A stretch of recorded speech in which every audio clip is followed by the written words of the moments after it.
everyone. My name is Kayla. I am a coach here at Complete Performance Coaching. I'll give some time for a couple of people to come over from the Instagram page. I hope everyone follows the Complete Performance Coaching Instagram page. We were active on the stories to let you guys know that I'll be coming here right now for the Facebook Live. So today, well, let me introduce myself. My name is Kayla. I work specifically with dancers and cheerleaders, as well as some swimmers and football players. I was a professional cheerleader in the NFL for 6 years. I also swam at Cal State East Bay for a year or so and on the dance team. So I have a lot of different experiences with different sports. And so if you ever want to book a coaching session with me, feel free to do so. So today, give a couple bit more. Oh, that's my mom who just joined in. Okay, so I guess I'll just get right into it. So I heard this quote my first day in the sports psychology master's program at John F. Kennedy University. And I'll read the quote to you all, and I'll give a couple of minutes to let it sink in. So the quote is, "Don't get lost in the trees. Take a step back and look at the forest." And I also tagged the quote above as well in the title, and I'll read it again. So the quote is, "Don't get lost in the trees. Take a step back and look at the forest." And so that can be interpreted so many different ways. And I just want to take some time to kind of reflect on how that quote hit home for me and how it's been relevant to my life for so many years. I remember when I heard this quote and I was just in shock. And so whenever I find myself lost in the trees in different aspects of my life, I always reference this quote. So we're going to break the quote down today, and my hope is that you can use this quote. I love how all the people from the Instagram are joining. That's awesome. Hi, Nicole.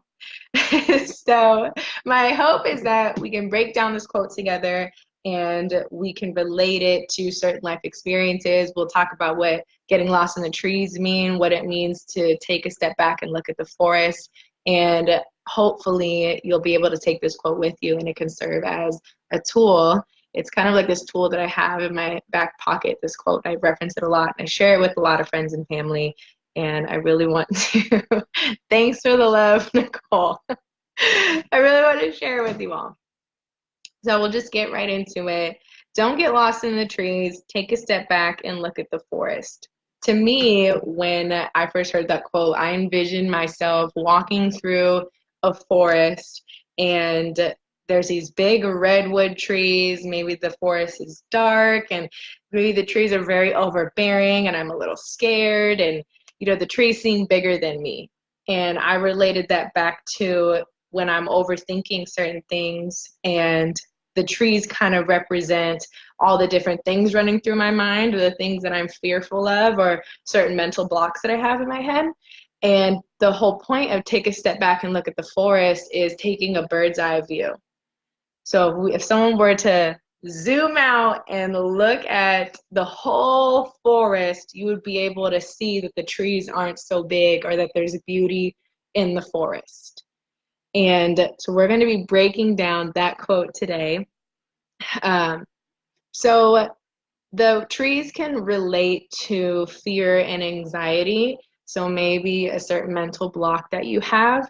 And I know things can tend to like pile up and spiral, and that's kind of what the big trees means, that you kind of get in the spiral and you need something to help take you out and see the forest. And so how do we know when we're lost in the trees, and what does it feel like mentally and physically? And this is something that I really encourage everyone to reflect on, because it's going to be different for every single person. But I can give you some examples of how I know when I'm personally lost in the trees. So mentally, what it can look like are racing thoughts. I'm overthinking, or I'm thinking of everything at once. Or what we all like to do, the majority of us, is we like to predict different scenarios and the what ifs of what can happen. Like, what if I fall during that jump? What if I fall during the turn? And then I'm going to hurt myself, and then I'm out for the season. And so that's kind of what the trees represent. is just kind of like this big force and it seems bigger than you. So that's what it can feel like mentally. And physically, what it can feel like is maybe a racing heart, or I don't know if you guys have ever experienced that physical, energetic weight that's kind of on your chest, which kind of relates to anxiety and you're maybe not breathing properly. Sweating, your shoulders are rising, or I tend to clench my fist a lot when I'm anxious and I don't really notice it or recognize it until later. And that's kind of like my clue of like, okay, we need to relax. What am I anxious or nervous about?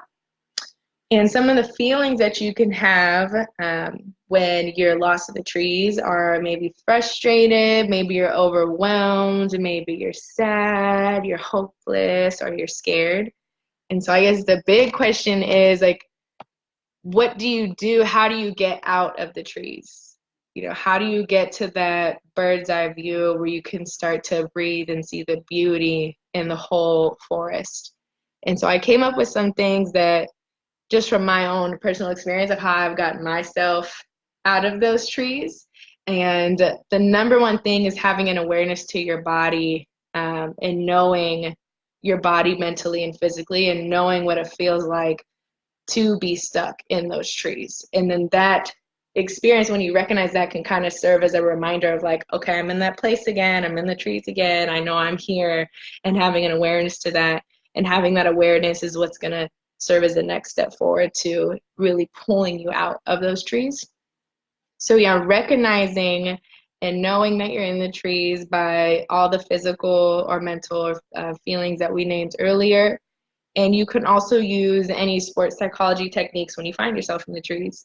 So one of them, a breathing exercise, you can do some meditation. And I think the really, really big thing that's helped me get out of the trees is starting to compartmentalize my thoughts. And I could do that either in my head or maybe writing my thoughts out, or I like to call a friend, specifically Nicole, who's on the live right now, and be like, hey, God, I just feel so overwhelmed right now with all these thoughts. Like, can you please just help me sort it out? And having that support of a friend helping you sort things out so it doesn't seem like these trees are big. And when you sort it out, compartmentalize, the trees start to sink, or you start to go up and you start to see the forest view. And I think being honest with in maybe some of the complete performance coaching staff or a friend or family member about how you're feeling, and literally list out every single thought, even if it's 30 of them. Who cares? You know, do it, because it's really going to be helpful. And the next thing of how to get you out of the trees is to reason with all of those thoughts. You know, sometimes those thoughts can, like I said, be 30 different thoughts, and, you know, really taking the time to reason with each one of those thoughts. Because some of the thoughts can be negative thinking or distorted thinking, and it's really helpful to have another perspective. That's why I said maybe telling a friend or a family member that can offer a different perspective and say, hey, why don't you view it like this, and use that reframing, flip those thoughts into something more positive. And that's what's going to help you really get out of those trees. And also, I really wanted to mention that it's really important to check in with yourself. I've been reflecting on some of the tools and techniques that I use to check in with myself. And one of them is making it a routine. Whenever I'm driving somewhere in the car, I'm always asking myself, how do I feel today? How am I feeling? How did I feel compared to yesterday? What are my goals? What am I looking forward to today?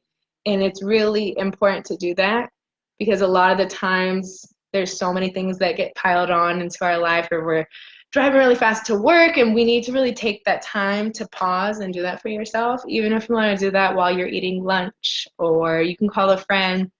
I like to call my friends and check in, say, hey, how are you doing today? And, you know, they ask me how I'm doing today, and, you know, just being really honest with yourself. And it's going to be really helpful. So I really want to encourage everyone to do that. And I'm going to go back and read the quote one more time before we end. And the quote is, don't get lost in the trees. take a step back and look at the forest. And I really hope that you all can take this quote and put it in your back pocket and apply it to any life circumstances. And now you know that when you are stuck in the trees, that it may feel anxiety provoking, it may make you feel sad or hopeless. You may be thinking about so many different scenarios in your head. Maybe you have a racing heart. Maybe you feel this energetic weight on your shoulders or chest, and that is your clue that you are stuck in the trees. And now you have these tools on how to get out of the trees. I'm going to mention them one more time. Is having an awareness to how you're feeling mentally and physically. Really just recognizing and being honest with yourself that you are stuck in the trees and that you do have the tools to get out, such as using sports psychology techniques, it's breathing exercises.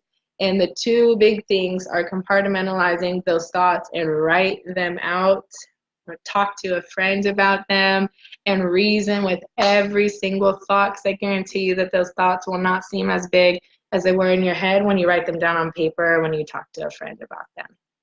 And also, don't forget to check in with yourself and ask yourself how you're doing. Not many people ask us how we're doing, so it's our responsibility to check in with ourselves. So thank you guys for tuning in. I will see you guys the next time. I'll be going live next month. Thank you guys. I'll see you later.